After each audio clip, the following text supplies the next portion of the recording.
What's up, Bulls Nation? Peck here from CHGO Bulls. We got a live pod coming up for y'all in just a few seconds. We're talking Matas Buzelis today, who has played 49 minutes spanning the Bulls' last two games. Should he be getting more? Also, our guy Goat talked to him one-on-one. We're going to break down some of Matas' thoughts in that column. Plus, Patrick Williams trade slap. That's all coming up next.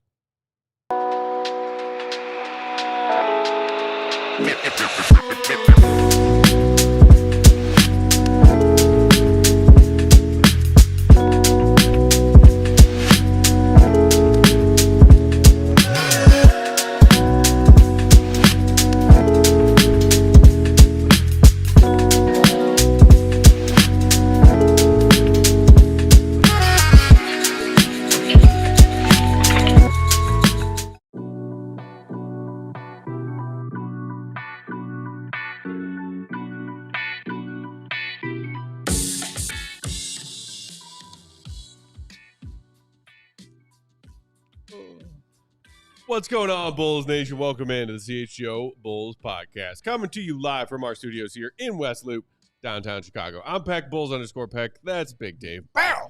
BWL Sports. Will the Goat Gottlieb, perfectly coiffed. Will_Gottlieb. And our queen on the controls, the one and only, Katie Duffy. Last show before she pieces out to Italy for a well-deserved vacay. I don't know what we're going to do without her for a week. I do. I mean, we'll continue to do Bull stuff. We'll live Watch here games, in peace. do shows. Yes, in peace and harmony. But much like I had FOMO when Dave just jetted off to London for a week during the Bulls preseason, I'm going to have a little bit of FOMO when I know that Katie's off gallivanting through Italy. Well, yeah, that's just part of your control issues because you don't want anybody leaving and not including you. You want all of them in your bubble. So that's just part of who you are. This is true. Yeah. I feel like we don't need to do a Bears fan wellness check like we usually do on Mondays. The season's dead. We're all dead inside. To hell with it. I know Big Dave just got his rocks off on in Tavern Style. Y'all keep your eye out for that. All of them. Lots to get to today. Just a couple quick updates I did see from practice. Lonzo Ball, and then an updated injury report. Lonzo Ball's been upgraded from out to doubtful for their game tomorrow night and is going to go with the team on this 2-game road trip. Okay. Yeah, and typically you wouldn't travel with the team if you were expected to miss the games. So I think that indicates that there is a chance that maybe he plays in the second of their 2 games. Again, of this he's road not trip. playing in back-to-backs, right? So you're going to rule out one of them. But yeah, maybe the additional day here tomorrow during the which one is that? I'm keep getting it's one's Wizards Magic, in the one's Cup Wizards. game tomorrow, and then Orlando on Wednesday. So maybe Orlando is the day he comes back. But obviously, again, you don't want to rush these things. Yeah, so. yeah. Take your time, bro. No need to rush. And then also Julian Phillips, who missed the second half of their weekend back-to-back with illness, was back at practice today. So good news there for my sweet special boy. Damn, all right. Dreads is always killing me in the comments. What's that? Unreal. Come on. Come on. It's the loudest he's ever Show been. some respect, Dreads. Oh, my God. I'm just kidding. I like this. Respect your elders. I'm scaring Katie. Like, we've I'm never just heard you kidding. like this before. I'm What's just going on, man? I like this. All right, guys. Fire. Before we dive into our fun, from the long rock. Matas Buzelis chat, featuring some great stuff that Goat got that's on ALLCITY.com right now, for you diehards only, I wanted to loop in, speaking of Bulls who are on the mend and currently not playing, Patrick Williams. Jake Fischer, longtime NBA insider for Yahoo Sports, is now sort of operating independently, but also has been looped into our guy Mark Stein's Substack, the Stein line in some capacity. He was doing a Bleacher Report live hangout thing recently, and Bulls fans found this one little clip of his talking about the Golden State Warriors and what they're dealing with in their very competitive so far season that has some injury issues and this and that, and maybe trying to bolster their roster for a Steph Curry-led championship run, part 5. The name Patrick Williams appeared, and I want to play the whole thing because Jake Fischer had certain nuances to what he was trying to say here, and then we can dive into what exactly he said. But Katie, if you will, let's go ahead and play that whole clip. It's about 2 minutes, y'all. One name that will be fascinating that I know his team is more willing than ever to discuss him in a trade. And if you're looking at names that would potentially be someone who you could grow and develop a little bit, especially if you have any thought or fear of Jonathan Kuminga, not being a part of this build moving forward after whatever truly did happen, that his camp, Jonathan Kuminga's representation in Golden State, couldn't close that gap? Is there opportunity for you to potentially look at someone like Patrick Williams in Chicago? Not an insurmountable salary to get to from D'Anthony Melton's 12.8. I believe off top of mind, Patrick Williams is around $17 million. I'm not saying he's a perfect fit. I'm not saying if I was in Golden State's front office, would I be banging my hand on the table to go get that guy? But there's someone who has lottery pick upside, was the number 4 pick in the draft, who has never truly tapped that potential. He's just an outside the box name that I'm putting out for our chat here because you asked to consider. Dorian Finney-Smith in Golden State is probably a much, more cost-effective veteran plug-and-play answer. But I'm just throwing the Patrick Williams one out there. Have not heard that yet, but I've absolutely heard that Chicago is going to be open-minded to moving a player such as Patrick Williams. Is that something that a veteran team that's had eyes on growing a 2 timeline situation alongside of it? I don't know. I'm just throwing it out there. So that was, again, NBA insider Jake Fischer, courtesy of Bleacher Report, talking Warriors, talking their plans, and saying at the beginning and then again at the end, he's not saying he's heard any specific ties between the Bulls and Golden State Warriors about a Patrick Williams trade between now and the trade deadline this season. He just said that he has heard that maybe now more so than in the past, the Bulls might be open to hearing offers for one Patrick Williams. What do we make of this? To reference Seinfeld again, it was the episode where he, who he sued? I can't remember. The coffee company. And they were like, well, what we're going to do is we're going to give him all the coffee he wants and $10,000. And when he walked in, they said, we're going to give you all the free coffee you want all over America. And before they got the $10,000, he was like, I'll take it. That's where yes. What you got? Are you saying you want some fresh ground coffee? Man, you know what I'm saying? Mocha lattes? You know what I'm saying? So look it up, man. Get as many as you want. But yes, they should be looking at this. I think that's being proactive and looking to trade Patrick, or just even inviting phone calls and listening to other GMs and other teams about what they want to offer for Patrick Williams is the right thing to do in a team that's trying to start over, reset, retool, however you want to put it. But it's definitely the right look for the Bulls to actually hear those phone calls, because previously they were definitely not. His name had been coming up in trades for a couple years now. This is the first time I have heard that the Bulls, from anyone, it's the first time I've heard that the Bulls would be willing to listen and would be up for making this move for Patrick Williams. And I honestly think that is the right way to look at this. Yeah, I think I have a lot of thoughts about this. I'll start with number one, which is like the timing here. I mean, Patrick just signed his new contract, 5 years, $90 million, $18 million flat per season.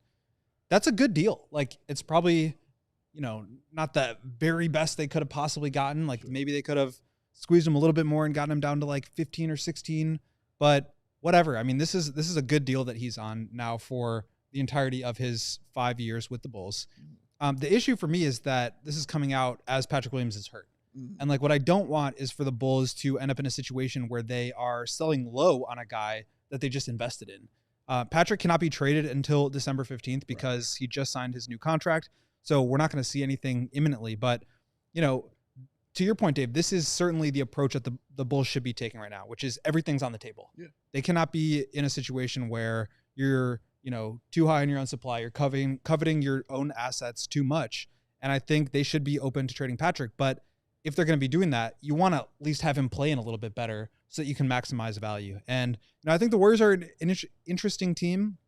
I don't know what the exact deal was. Obviously, this was in a segment during the show where he was talking about them replacing D'Anthony Melton and wanting a bigger guy to defend some of the bigger wings in the league. Kawhi Leonard, Jason Tatum, Jimmy Butler, guys like that. And Patrick fits that bill. That's why we've always talked about him as, even if he's not 25 point per game guy, he's still providing value just in that archetype. So I think that makes sense. I don't know what the deal would be. Obviously, Melton would be probably a part of it because he's $12 million of expiring money that they now have to get off their books so that they can bring in a contributor. They're trying to contend. Maybe you're able to squeeze a player like Moses Moody or Jonathan Kuminga out of it. I think that would be a huge win. And for Kuminga, like, you know, obviously that's the more exciting name. He's obviously in different ways not lived up to his, you know, high draft pedigree. But he is now a restricted free agent and in the same situation that Giddey's in. So I could see them wanting to move him before they run into do we have to match a $30+ million offer sheet on him and actually use that as an asset to be able to get a guy like Patrick who could come in and actually, you know, fit into that role, play more of a 3, allow you to play Draymond at the 4 with a center, which is what they want to do. So I think that could work. And obviously that would provide the Bulls with some more upside and then they would be tasked with, you know, signing Kuminga to the big deal that he wants. So obviously some risk associated there. And that would be, I think, kind of like a, you know, best case scenario in the sense that like it would allow the Bulls to get another high level prospect in.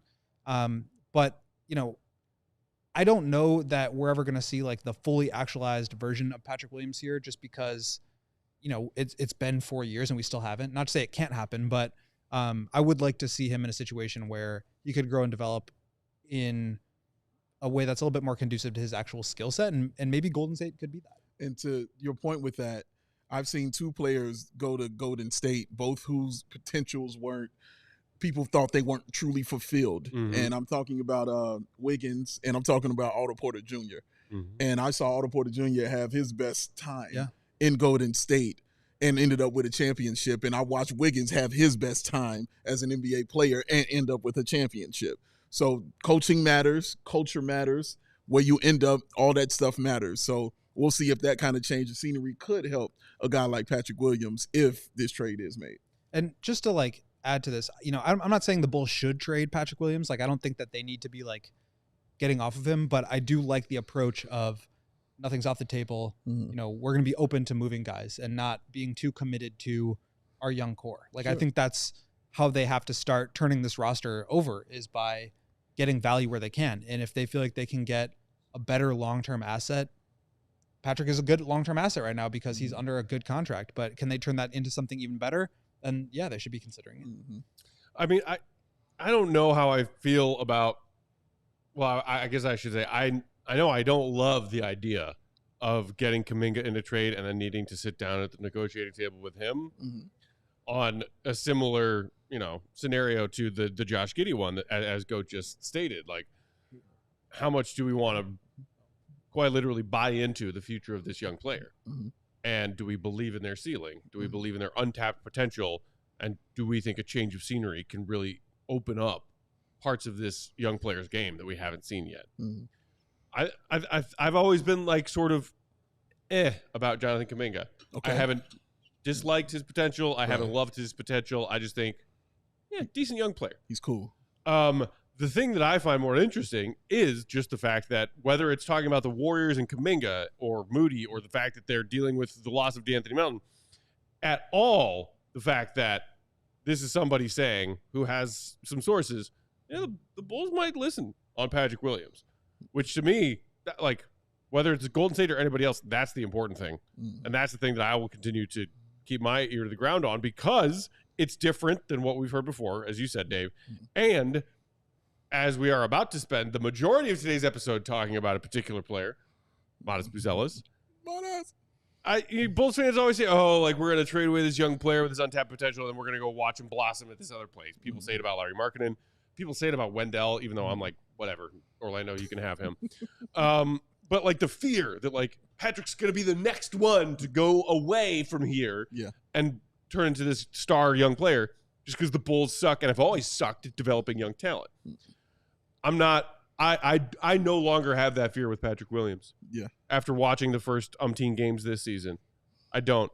The trade timeline part of it too, also I think is interesting, Goat, because I think you need to tell everybody out there, if you are the Bulls making calls or at least receiving calls about Patrick around December 15th between there and that February deadline, he needs to be out there playing and healthy. And right now we're unsure when Patrick is going to be returning from this foot inflammation post foot surgery.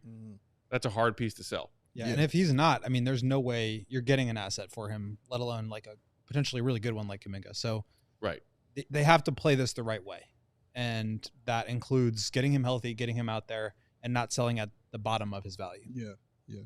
Adrian in the comments just said, if the Bulls get a first and salary filler, we are dancing on the rooftops. I certainly would be. Look, like you just said, hey, nothing can really happen until December 15th because Patrick's on a new deal.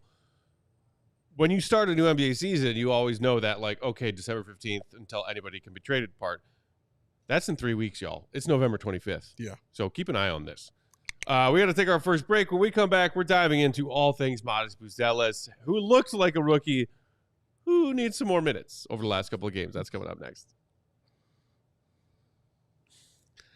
Today's show brought to you by our friends at Verilife. Are you looking for the perfect way to elevate your day? At Verilife Dispensary, they have everything you need, from premium cannabis products to expert advice. Whether you're new to cannabis or a connoisseur, their knowledgeable bud tenders are here to help you make your selections. With 8 convenient locations across the state of Illinois, discovering your perfect experience has never been easier. Verilife proudly offers a price match guarantee as well, ensuring you get the best value by matching local competitors' prices on eligible products. Don't miss out on their latest deals and exclusive offers only at Verilife Cannabis stores and on their website at Verilife. That's VERILIFE.com. Also check out some of their award-winning products and brands like Matter products. They offer a curated line of premium flower strains and infused gummies crafted to deliver consistent quality and distinctive effects for every preference. Again, just use promo code CHGO25, that's CHGO25, in store and get 25% off one regular priced item. Restrictions apply. And again, check them out at their various locations across Illinois and their website, verilife.com. You know, it's getting dark outside, getting cold. Now's that time to get that vehicle. Also, where should you go? Ray! Ray, hey. Ray Chevy. That's the only place. Why? Black Friday deals, y'all. With the Black Friday sales event going on all month long at Ray Chevrolet, you can score doorbuster deals on your next vehicle without the door-busting stress. Oh, I don't want to see people fighting. Head in today to shop their huge selection of new Chevy models with special Black Friday prices. Right now, take 3,250, that's $3,250, up to $13,000 off MSRP on most new Chevy models, or shop over 125 of their vehicles priced under $20,000. As one of the top-selling Chevy dealers in the Midwest, you'll always, and I mean always, be able to shop one of Chicagoland's largest Chevy inventories. Visit our partner this November at their location on Route 12 in Fox Lake or raychevrolet.com. And if you heard of the Ray Chevrolet, then you heard of the Ray Price Promise. They're guaranteed to make your next vehicle more affordable than ever with no price changing, no add-ons, and no hidden fees ever. That means the incredible prices we're talking about right now, you can expect to see the very same ones when you shop till you drop at Ray Chevrolet in store or online. So shop the Black Friday sales event all month long by visiting Ray Chevrolet in Fox Lake or raychevrolet.com. They've been serving their community since 1963. Together, let's drive. Vroom. Vroom. Vroom, vroom. Speaking of vroom, vroom, how about that Matas fast break dunk the other night? That was fun. Oh, loved it. Replayed it several times. Loved it. It's Jackson in the comments that Matas has surprised me with his shooting at 34.4% clip. Not bad, but hope he keeps it up. Agree with you, Jax. Agree with you. Yes, indeedy. Speaking of that 3-point percentage that Matas has had so far this season, Katie, do you have those numbers for Matas? Not only his last 2 games and his totals in those games, but his per 36 minutes, a couple of which I saw you highlighted in your article about Matas that just dropped yesterday, ALLCITY.com. His last 2 games, he's played a grand total of 49 minutes, which I think in those 2 games eclipses the collective minutes he played in all other games up to that point this season. Respectable 9 of 21 from the field, including knocking down some threes. 7 boards, thrice blocks. Love it. We're going to get to the blocks in a second. And a plus-minus of plus 17. And then his per 36 minutes so far his rookie year, 13.5 points on as Jackson in the comments pointed out, 34.5% from 3. On per 36 minutes, 6.6 attempts. I love that. Mm-hmm. He's not playing 36 minutes a night, but having 6.5 3-point attempts, if he were playing 36, I love that for Matas his rookie year. Yeah. He's doing the work on the glass. Per 36, 2.1 blocks, and even 1.5 steals. I love these numbers for Matas. I want more of them. Let's just start here. What have you made on this little 2-game sample of Matas getting real minutes with not only the absence of Patrick Williams, but then Saturday the absence of Julian Phillips? And what do you think the path is from here for Matas when you're talking about minutes and you're talking about production? I think it's that he just needs to continue to obviously produce, but Billy was talking about this the other night. Like, he's finally starting to get to a point where he's like asking the right questions and like making sure that he's doing things the right way, understanding what play they're calling. I mean, it's like simple stuff like that where, he's not being timid about like, oh, do I know what play we're running on this out of bounds set? And like that kind of stuff, it's like, help me to help you, like the coaching staff can put him in a position to succeed if he's asking them the right questions. And I think that's been a big step for him. Billy really kind of shouted that out the other night, and I thought that was really interesting. But then in terms of like the on the court stuff, I mean, you see it every single time. Like, the game is just moving so fast for him, but with every experience that he has out there, it seems like he's acclimating to that, adjusting to that, catching up to it. And I think that's really important. So, that's the kind of thing that allows him to understand what are the right shots to take. It's the kind of thing that, just triggers when to cut, when to attack the offensive glass, like just where to be and when. And I think those are things that you can only really get through experience, but that allow you to succeed in your role, whatever that may be. And so I think we're seeing that a little bit more. I've always felt like it's been hard to do that in limited minutes. Like, when you have he was playing at times like 4 minutes at the end of the first quarter, start of the second quarter, and that was it. And so like with that in the back of your mind, it's like every shot, and Dalen said this to me, like every shot mattered so much more. It's like every shot you feel like you have to make, because if you miss it, you're going to get pulled right away. And I actually asked Matas about that, and he was like, I'll just read the quote. He said, I can understand, or I get where people would see it like that, but for me, it's no pressure. Pressure is when you don't know where your next meal is going to come. It's just basketball. So I don't even do it that way. I just go out and play. I've been doing this my whole life. I'm not really worried about it. And it's just like, you appreciate his maturity, and it like obviously is like the quote unquote right thing to say, but he's not just saying it because he thinks it's the right thing to say. Like I genuinely believe him when he says that, like, this is just fun for him. Like, he just loves playing basketball, and he's going to figure it out. Like, he's not worried about that. And I think the more he's out there, the more opportunity he gets, the more chances he'll have to continue to do what he's been doing these last 2 games, which has be really impressive. Yeah. Oh, a few things.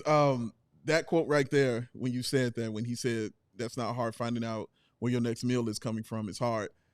You know who says that stuff a lot? Denzel Washington. He says that a lot when people tell him acting is hard, and he was like, no, what's hard is being a garbage man. That's tough. That's difficult. This is fun, what we do. So I'm just putting him, letting you know where his mind state is as far as other great people out here in this world. The other thing, Katie, can you do me a favor? Can you put back up the Matas stats that we had up here earlier, please? Yes. Because I just want to, I saw something really interesting to myself in there. So looking at his per 36, just looking at those numbers right there, the 13, the 34, the 7, you know what those numbers look like? Those look like the numbers he was putting up when he was playing in the G League Ignite. Those kind of numbers, because what he averaged in the G League Ignite was 14 points, 6.9 rebounds, 2.1 blocks, and about 0.9 steals. So basically, play him, you will find those kind of numbers and have that kind of success. Yeah. And I feel like that's great to see. That just made me even more excited about getting him on the floor. I also like how, because you're saying he managed those stats at the G League level. Yes. Now, like when you extrapolate them per 36, he's also managing that at the NBA level. Correct. Giving him time, right? Letting him out on the floor, because he had plenty of time to play out there, and he's giving you those same kind of numbers. So letting you know the kind of player he is and has continued to be. That is, for me, is consistent. And that's what I like seeing right there. Some were a little higher, some were a little lower, but still kind of in the same frame on there. So, yes, play the kid, as Matt keeps saying. Play the kid. The other thing I liked was what Kobe White was saying about him. And I think it was the Atlanta game, if I'm not mistaken, but Kobe was saying how Matas they say a lot of players take the morning off after back-to-backs. Mm-hmm. But Matas was in there watching film with the coaches, trying to figure out exactly what he needs to do to get better.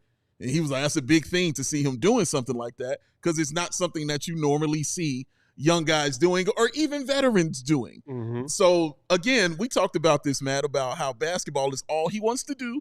And you just said that, Will, like basketball is all he wants to do. It's all he wants to do. He wants to play, and he wants to be better at it. And I loved hearing that Billy saying that he's asking the right questions, because you can only ask the right questions once you know the right situation.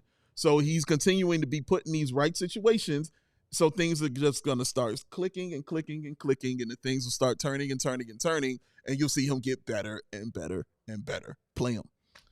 And, somebody else in the comments, I think it was Adrian, also highlighting what the comment from Kobe about what he's been doing. And if you recall, it was like even something that people were saying about Matas with their media day observations of the rookie so far.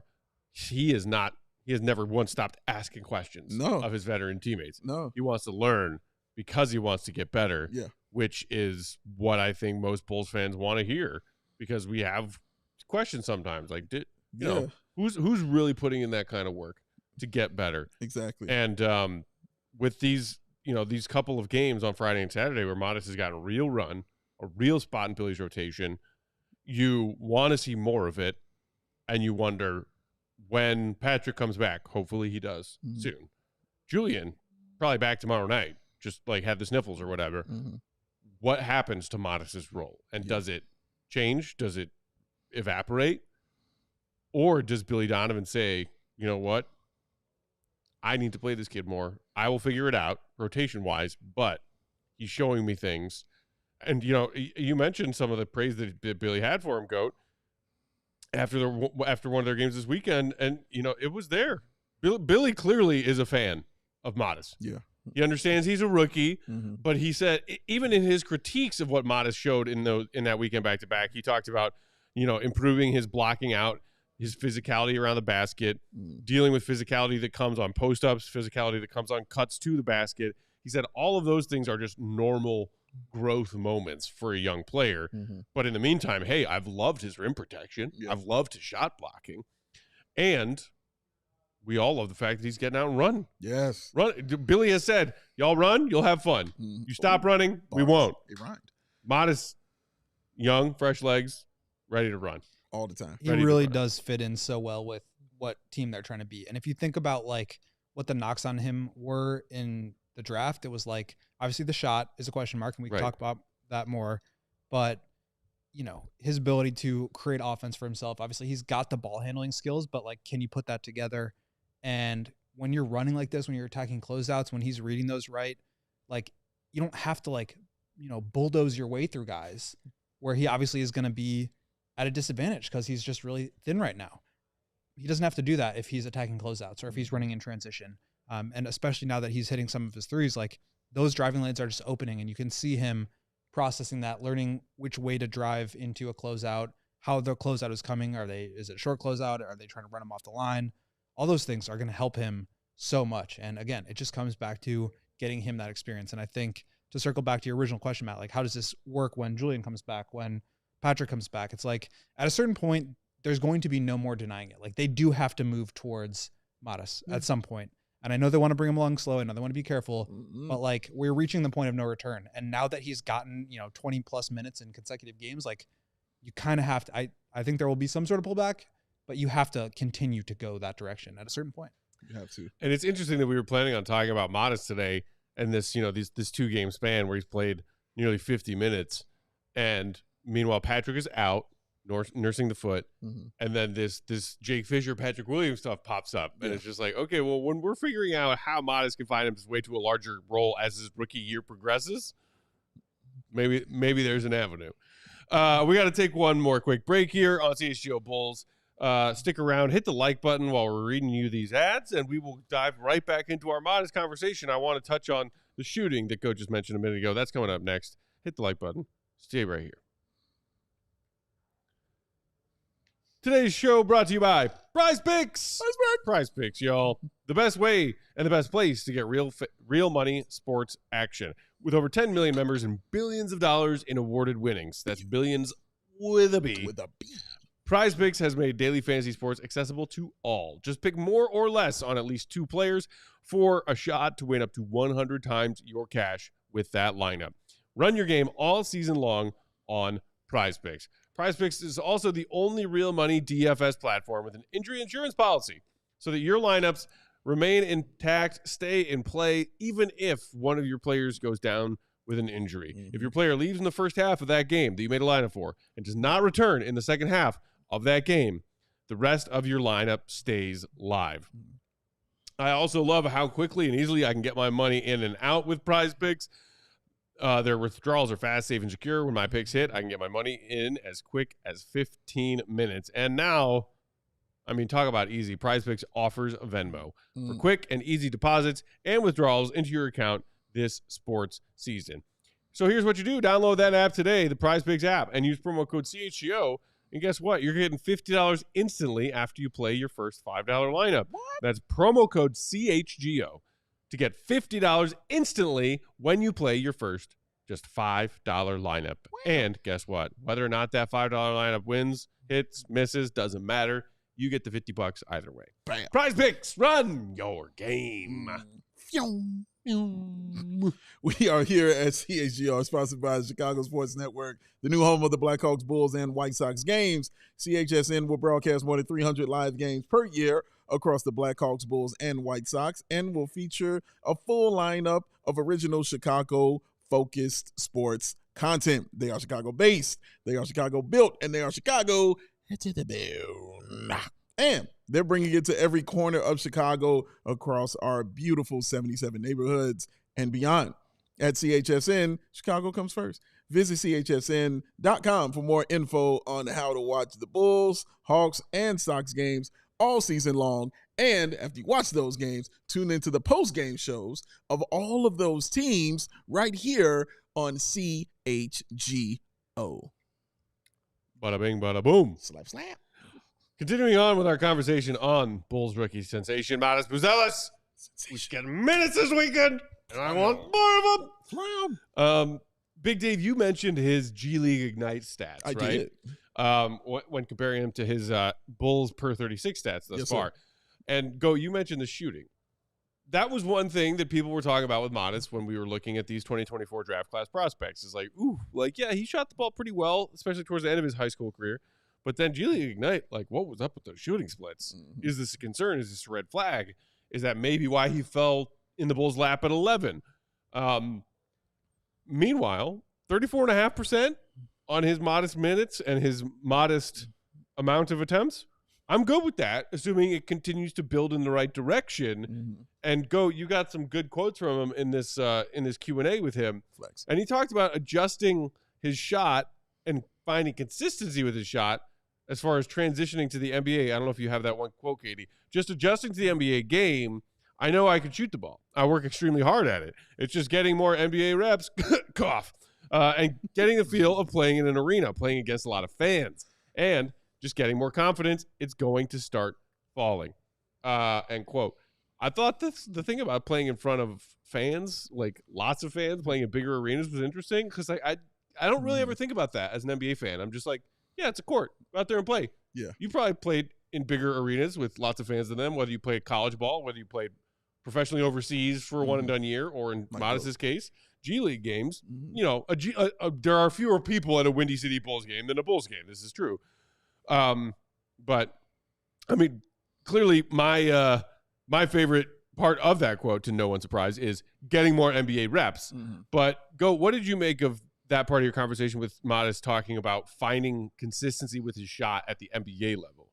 Yeah, I think so much of what we talked about in retrospect, like, it really ties in together. We talked about building strength. We talked about getting experience. We talked about the jump shot starting to fall. And it's like all those things I think work together, where to me, like, his core and his base are some of the things that he needs to work most on in terms of strength and adding weight. But, like, you don't want to add too much weight because that'll slow you down. You just want to add strength, and, like, how do you manage that? We talked a little bit about that. We can discuss more. But, like, to me, building up that strength as such a skinny guy is a challenge. And when you move the 3-point line back 4 feet, which is what happens when you go from high school to the NBA line, that's a huge difference. And then you're trying to take off the dribble threes, and that's a different thing. And, you're trying to take quick catch and shoot threes with guys closing out to you. That's a different thing. And so, Matas was probably not taking a lot of catch and shoot threes with the G League Ignite because he had the ball in his hands a lot. And so now he's having to learn that as well. And I think getting those reps, getting more familiar with the distance, the timing of the NBA game, how fast guys are closing out to him, and then also getting strong enough to where he's not really having to it's just an easier shot. Like one of the things that is so impressive about Julian Phillips, obviously a very skinny guy also, but he's added a ton of strength and his shot is so fluid, so easy, and so repeatable. I think the stronger Matas gets, the easier it will be for him to have a more consistent jump shot. And I think you'll see more reliable percentages when you see the form improving. And I think you'll see the form improve when you see the strength improve. So again, all these things I think are really connected, and it's just an experience thing. Like I felt like when Matas was in the draft, I was like, there's probably some outcomes where he works out as like a good role player, right? Because he's got the defensive capability on and off ball. And because if his jump shot works, like he could be, a big wing who can shoot and defend. Like that's valuable. I felt like there's a lot of star outcomes, or maybe not very many of them. Like it was going to be hard for him to reach them, but like the dribbling comes together, if the ball handling, his shot creation, if that comes together and he can develop some passing, like he could be really good. But like the downside, I thought risk of him not working out, of a player who couldn't really shoot, who wasn't strong enough to really use his athleticism. And if his defense was just going to be like, okay, then maybe he was just not going to be that productive. But I think he's starting to show that he can, like I said, with the scheme that they're playing and the pace that they're playing, he's able to put a lot of those things into the game where you're seeing positives with his jump shot, with his defense, with his athleticism. And I think, again, the more strength that he adds, the easier that will become. And it'll help just every area of his game. Like we even saw in both these games this weekend, him driving into guys and like putting his shoulder into them. And like there was one where he kind of got bumped off his spot and missed and then followed up with the offensive rebound. There was another where he bumped a guy and the guy kind of, I think it was Aldama, maybe kind of got thrown off of him, but he shot a fadeaway from like 5 feet away. And like, if he can get to a point where he's putting his shoulder into a guy and then dunking on him instead, like that's going to be a very, very good player. That's a great point. What I like about hearing this quote and just hearing him speak in particular, Will, it's rarely about the physical. It's more mental that he talks about more than anything. So when he says things like, getting more reps so I could be more confident, to getting the feel of an arena, that's a mental thing. What it was, right? Playing against a lot of fans and I just got more confidence and it's going to start falling. That's mental stuff. You know what I mean? It's not mechanics or anything like that. He's like, no, I got all that. He was like, I'm just trying to get that repetition down in my head to where it just starts clicking, and then it's cash money. Is an Army better get a Navy after that? Like, he's all good. So that's why I'm so excited about him, because that's a maturity that is kind of rare for guys his age. And there are stars who don't come in with that kind of mindset who still turn out to be incredible stars. But to have that battle already kind of done right there, or that's a battle that you've already fought and you're about 80, 90% of the way for being successful, is just a huge hurdle that he is crossing that I don't think he's given enough credit for or talked about enough, man. Because we understand the physical things that he is lacking to allow him to be a better basketball player, like Will just stated. Once he starts putting that shoulder into somebody and dunking on them, we can go over all that stuff. But the dude who is like, nah, I just need to figure this part out because I like playing against fans. That said a lot to me right there. I like playing against them. They give me confidence because I want to hear your boos. Yeah. I want to hear your tears hit the floor when I hit this 3-point shot to win the game. That's why I thought his game was so like that when he played in Dallas and Dirk was there. That also had to appeal with it too, because that was on the road. You know what I mean? So seeing those things drives those kind of guys. And I can't name you great players who don't like making fans sad. Like, it's a fun thing to do. It's a fun thing to do making them cry because you have dropped 45 and hurt their feelings. So Matas understands this, and mentally where he is right now, he's ahead of the game. It's just about the physical catching up now. I love the way you laid that out because I agree. I think mentally he's ahead of the game compared to most rookies. The physicality part, and you also had a quote from him about how the adjustment just from the 3-point line in high school going back to the 3-point line at the NBA level, even when his one and done year with the G League Ignite was a major adjustment. And when you think about it, because NBA fans watch these games and we're like the 3-point line, and you see these guys shoot these threes, and you're like, oh yeah, that's this is a guy shooting a three. When you get onto an NBA court, you realize how deep that 3-point line is for Joe Schmo human being, or a guy who was shooting on a 3-point line 4 feet closer to that in high school a year ago. That to me is a non-zero element to when you're talking about younger guys building their 3-point shot at the NBA level. And you touched on the fact that Julian, he's still wiry, but he's added some muscle to his frame, and it's helped his shot. Dalen Terry, wiry rookie player coming out of the draft, has added some muscle to his frame, has helped his shot. Not bad. I think of that scene in The Last Dance when they're doing that morning shoot-around contest from the hash mark by the sideline. That's well beyond the 3-point arc and not quite at half court. It's like Steve Carell, Scott Burrell, Steve Kerr, Randy Brown, Judd Bushler, all these guys trying to, and from where they're shooting on that little mini hash mark on the side of the court, they're shooting as if it's a half court or 3/4 length court heave. Yeah. MJ walks up and just shoots it like a jump shot. Yeah, he sure did. Cash. Yep.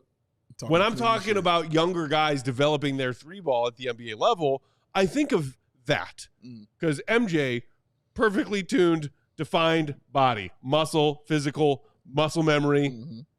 Matas and all of these younger guys, it takes time to develop that. Yeah. Some people are born. That's in my range. Yeah, of course it is. Of course it is.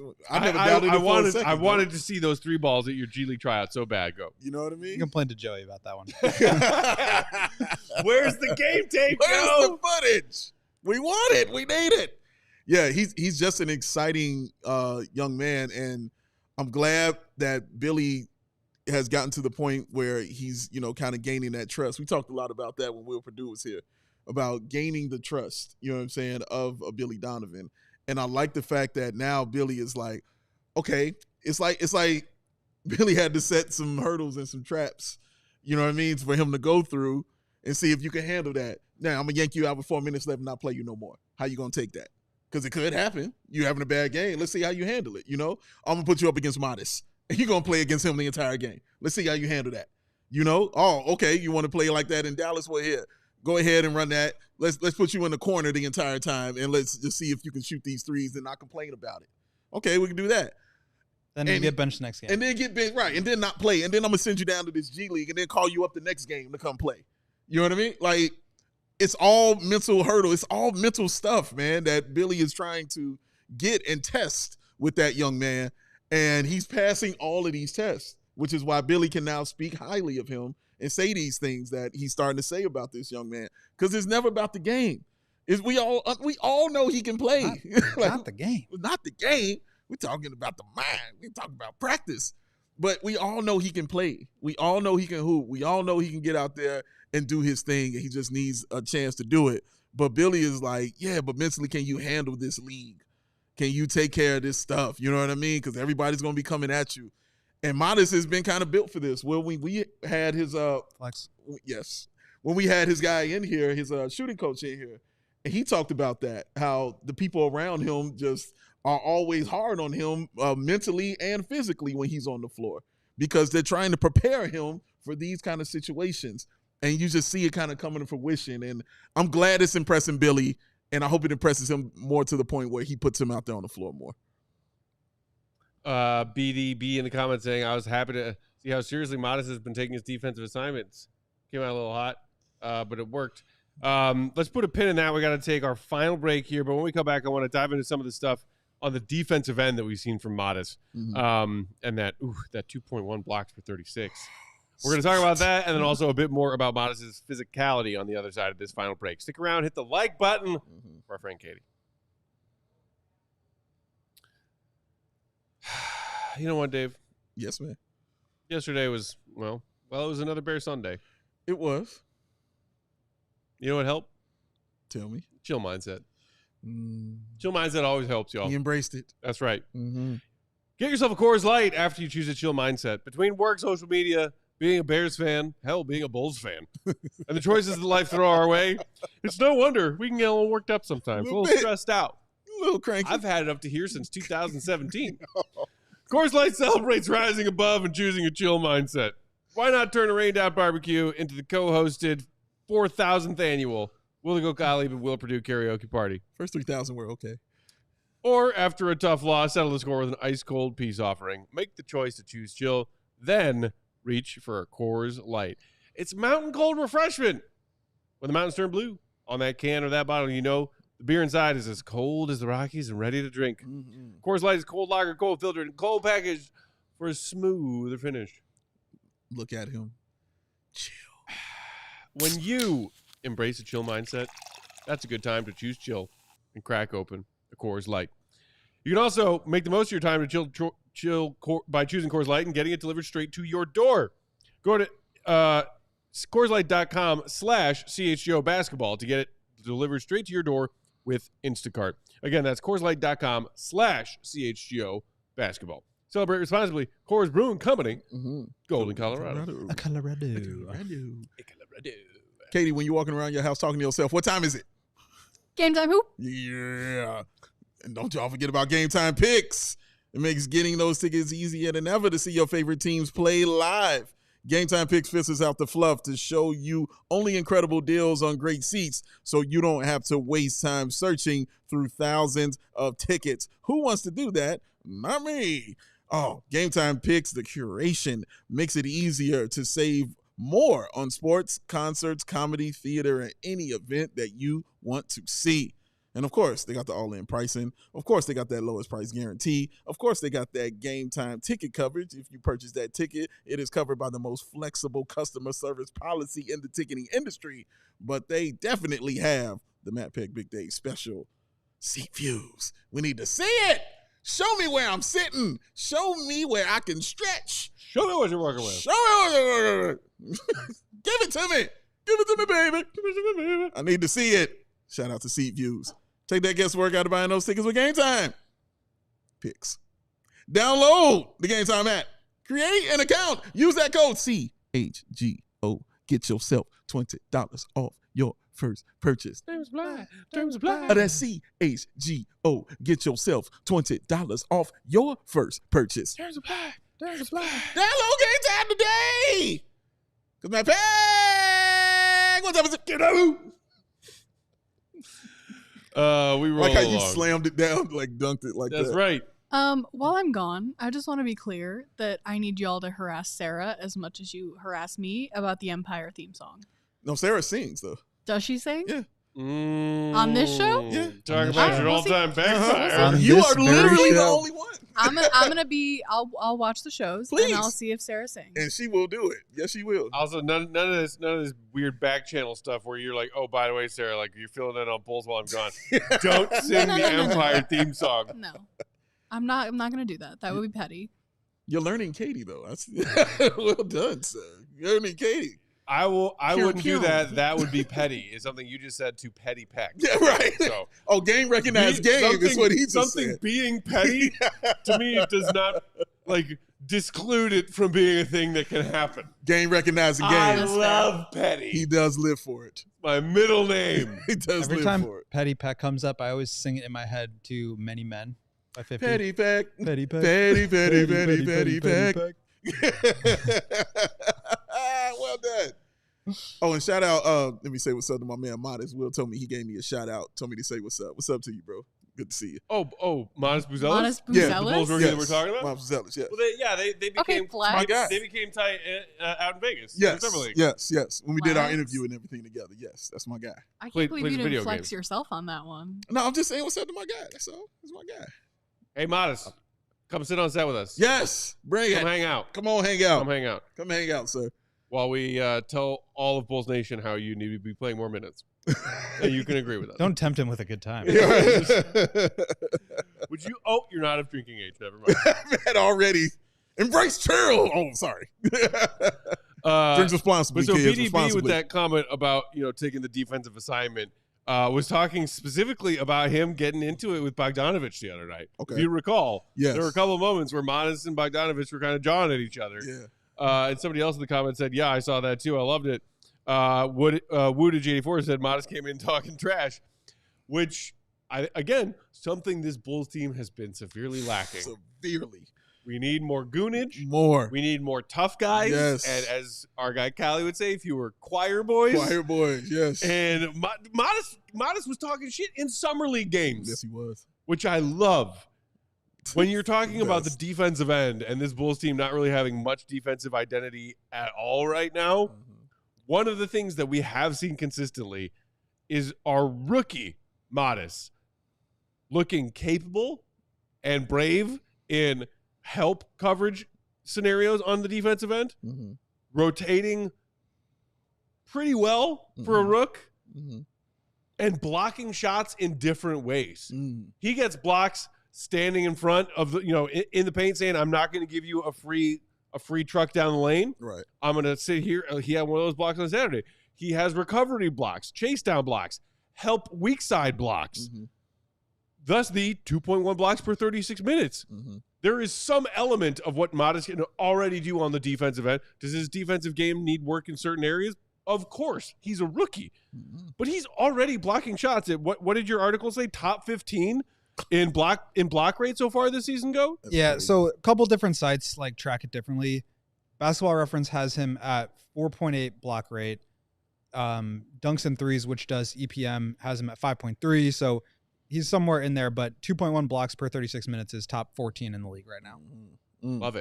Love it. What do you think about what he told you with the shot? Does he have shot blocking instincts versus does he work on that element of his game, or has he up until this point? Because people are taking notice of the fact that for this Bulls team that's really not playing much of any defense whatsoever, Billy Donovan is calling him out for not taking any charges. One of the very few bright spots for the Bulls defensively has been Matas and his rookie year shot blocking ability. Yeah, I was kind of asking him about that, and just in terms of is this something that you've always been good at? Did you learn this? And he said I've always been tall and athletic, right? Growing up, that was always part of my game. Yeah, for real. But the other thing is timing is such a big part of it. And that was my question to him is that something that you've had to learn over the years? And he said it's just kind of an instinct. But it's so important. He recognizes how important that is of when to jump, obviously keeping his hands straight up and down, being vertical and not coming down on guys when they're, driving into him. And that can be really easy to do when someone's going into your chest as a skinnier guy. But to your point, Matt, coming from the backside and blocking shots, recovery blocks, switching on the perimeter and blocking jump shots. I mean, he's just doing it in every single way. And obviously I believe his measurement was 6'10" in shoes, 6'10" wingspan. So it's not he's got this massive plus wingspan. Right. It's not David Terry. But that speaks to the timing and his instinct of when he needs to go up, when he needs to put a hand up, where it needs to be. I mean, that's just a really valuable thing. And Patrick is really good at that too. He's a very good weak side rim protector. He's able to block shots in the perimeter. And when you put those two guys together, I mean, that for a team that's as defensively challenged as the Bulls are, that can clean up a lot of mistakes. And so as he gets more minutes, as he learns more and more how to do that, when he's in situations where, especially once he gets stronger, where he's guarding bigger wings on the perimeter, he can be really disruptive out there. And his steals are really good too. I was trying to look it up. I can't remember exactly what it was, but I think 7 players in the league right now have over 2 blocks a game and over 1.4 steals. And Matas is one of them. It's Anthony Davis, Jaren Jackson. I mean, it's you're talking about those per 36 numbers? That's crazy. per 36, yeah. Right. And so I think his instincts obviously are great. His tools are great, but just the timing and what that could potentially turn into is what's exciting to me. Can you elaborate on that a little further as far as you were talking about just the mentality of him, because him not having a crazy wingspan, but just knowing the timing of when he's supposed to do those things? Do you find that to be a normalish thing for a guy his age to be doing in this league right now? So one of the parts of the quote was he said, where is it? I can't really explain how I do it, but with my length and athleticism, I have the capability of blocking shots. So it's always a timing thing with me. And I didn't get blocks in some games, but I started to adjust and see because there's NBA players and they know how to avoid that. And so it's him, again, using his experience, getting to a point where he's now, okay, players are reacting to him, right? He's out there, he's blocking shots. Same thing with Io, Billy talked about a bunch. When he was just killing people in his first 20, 40 games of his rookie year, and then he gets put on the scouting report and teams adjust to him, that's when kind of like the sophomore slump, the rookie wall sets in. That I think is starting to happen with Matas, where teams understand, okay, this guy's a very good shot blocker. I have to like avoid him or go around him or go through him. And he's now having to already learn to adjust to that. And I think you're already seeing that, even though he's played 175 minutes. Like that intelligence, those instincts, I think, are going to take him really far. Rob in the comments saying Matas' weight to strength ratio helps his vertical too. Speaking of that weight and strength ratio, that is all we're going to get to as far as Matas on today's show. But there is even more that we didn't dive into from Will the Goat's Q&A with Matas. It's on our website for our diehards right now, allchgo.com. So if you are a diehard, go give that a read if you haven't done it yet. And if you aren't a diehard, there's your latest reason to sign up, because he talked about his metabolism, about trying to build muscle while he is enduring his rookie season in the NBA. Some really fascinating things in there. And I also saw, while we're on the topic of diehards, there was a question, I think it was from Dreads, who came back in and said, what's up? Dreads? And was asking if there's going to be a Black Friday sale. I believe that is going to be the case. We'll have more details about it later, but keep an eye out for that. And you're going to get even better deals if you are a diehard. Teaser our Black Friday and Cyber Monday sales before we open them to everyone. First dibs go to diehards. Starting tomorrow, possibly? Tomorrow, possibly? And speaking of those diehards, thank you, Katie. She just put the article to Goat's Q&A interview with Matas in the comments. Hit the like button for Katie for doing that. And again, speaking of diehards, I'm going to hang out in the Discord. I'm going to pop in there probably around 7 p.m. Central Time, so in about a half hour after we wrap our show. Whatever you guys want to talk about. If you want to talk about Matas some more, you know I'm game. Play that young man 48 minutes a night. Any other Bulls inquiries or thoughts or questions or comments that you guys are feeling right now as we start a fresh week? We got another back-to-back on deck. We got NBA Cup Game 3 tomorrow against the Wizards. Then we got second leg of back-to-back Orlando Magic, who the Bulls, to their credit, big comeback, big win against Orlando earlier this year. We owed them one. Can we do it again? We'll and then, play in Boston Friday. So whatever's on your mind, diehards, let's all hop in there in about a half hour. We'll chat for a while about Bulls or anything else on your mind. And yes, as Goat said, that Black Friday sale and Cyber Monday sale coming up right around the corner. Real quick before we get out of here, Katie Duffy, what are you most looking forward to on this trip What of time yours? is it? Her face. She's like, I thought we were done with the ads. calling me? What are you calling I was like, me? there's no Empire in the show today. You're about to go to Italy. You're leaving tomorrow. We'll miss you while you're gone. Thank you. What are you most looking forward to? Leaving you guys. No, I'm just kidding. Oh. I'm just kidding. Ouch. That's real. No. People that are around my age will know exactly what I mean when I say this. 60? The Lizzie McGuire movie is like a cornerstone of my personality. Okay. If you've never watched it, go home tonight. It's on Disney Plus and Hulu and watch it. In the movie, she's in Rome. She has like her whole Roman like experience, and it's amazing. That is what I am most looking forward to, is just like being able to fulfill that part of my childhood and my adult personality. And I'm going to do like little Trevi Fountain coin toss the way she does it. Heck yeah. I have like a shirt that is like kind of similar to something she wears in the movie. So I'm very excited for that. It's literally a cornerstone of who I am.